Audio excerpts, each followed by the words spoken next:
À l'instant même, elle devint droite et rendait gloire à Dieu.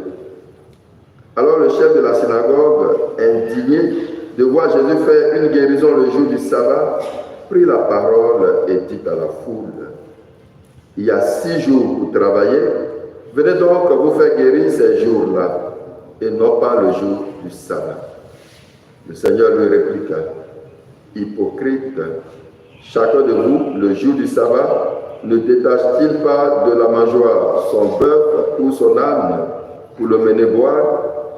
Alors cette femme, une fille d'Abraham, que Satan avait liée voici 18 ans, ne fallait-il pas la délivrer de ce lien le jour du sabbat?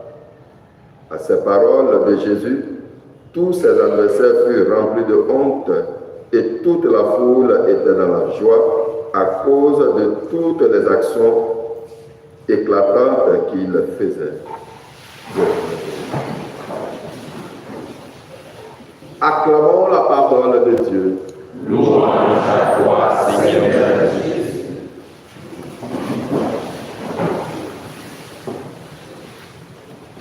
Chers frères et sœurs, la première lecture que nous méditons ce matin, il est clair que pour Paul, c'est vrai que l'homme est un tout. Mais pour lui, il y a 2 tendances dans l'homme. La tendance de la chair et la tendance de l'esprit. Pour lui, la tendance de la chair, c'est tout ce qui nous amène au péché, qui nous empêche de marcher selon la parole de Dieu. Et la tendance de l'esprit, c'est tout ce qui nous conduit évidemment à Dieu en nous, qui nous pousse à marcher dans les pas de Dieu.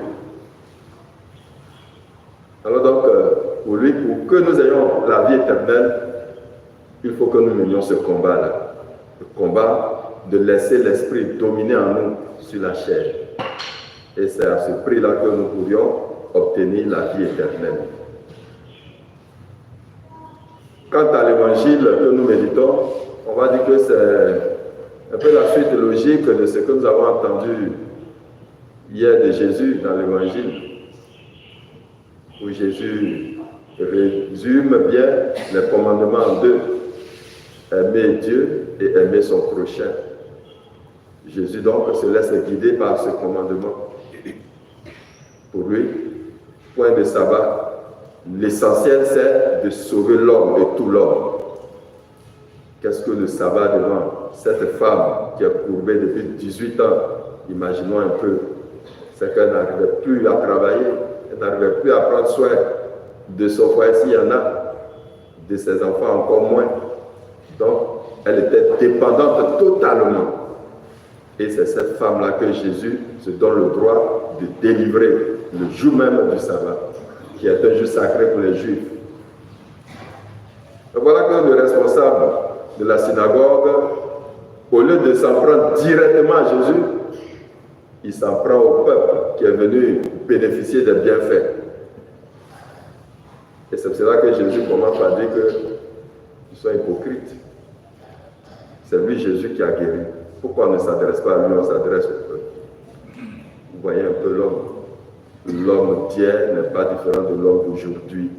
L'hypocrisie était là hier, l'hypocrisie est encore là aujourd'hui. Et ça fait partie des tendances de la chair que vous et moi nous devons combattre. Sourire à l'homme. Croire que c'est notre ami qui est là devant nous, et puis on lui met le poignard dans le dos quand il tourne le dos. L'hypocrisie de l'homme.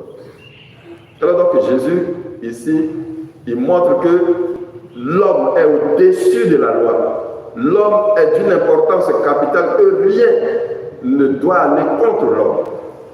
La dignité de l'homme. Et donc il relève cette femme et lui rend sa liberté et sa dignité. Voilà la vérité de l'évangile, frères et sœurs. Tout acte qui ne va pas dans le sens de la dignité de l'homme, de la liberté de l'homme, de l'épanouissement de l'homme, ce n'est pas une bonne loi.